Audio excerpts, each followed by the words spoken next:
रत्नागिरी जिल्ह्याला आज आणि उद्या पावसाचा रेड अलर्ट दिलेला आहे। वेगवान वारे वाहण्याची शक्यता आहे। पावसाचा रेड अलर्ट देण्यात आल्यामुळे आता खबरदारी घेण्याचं आवाहन करण्यात आलंय। जिल्ह्यातल्या नागरिकांनी सतर्क राहावं असं आवाहन प्रशासनानं केलेलं आहे।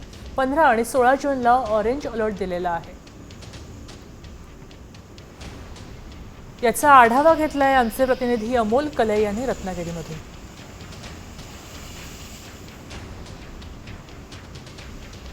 पाऊस पडण्याचा इशारा जो आहे तो हवामान खात्याने दिलेला आहे। कारण आज रत्नागिरीला रेड अलर्टचा इशारा देण्यात आलेला आहे। आज आणि उद्या हा 2 दिवस रत्नागिरी जिल्ह्यामध्ये रेड अलर्ट जारी करण्यात आलेला आहे। हवामान खात्यानं हा इशारा दिलेला आहे आणि या 2 दिवसामध्ये मुसळधार ते अतिमुसळधार पाऊस पडेल असं देखील हवामान खात्यानं म्हटलेलं आहे। त्याचबरोबर विजांचा गडगडाट होईल, त्याचबरोबर वेगवान वारे देखील वाहतील। 30 ते 40 प्रति तास किलोमीटर वेगाने वारे वाहण्याची शक्यता आहे। त्यामुळे मच्छीमारांनी खोल समुद्रामध्ये जाऊ नये असं देखील हवामान खात्यानं म्हटलेलं आहे। त्याचबरोबर 15 आणि 16 या दिवशी ऑरेंज अलर्ट असणार आहे। या 2 दिवशी देखील अतिमुसळधार ते मुसळधार पाऊस पडेल असं देखील हवामान खात्यानं म्हटलेलं आहे। अमोल कले, साम टीव्ही, रत्नागिरी।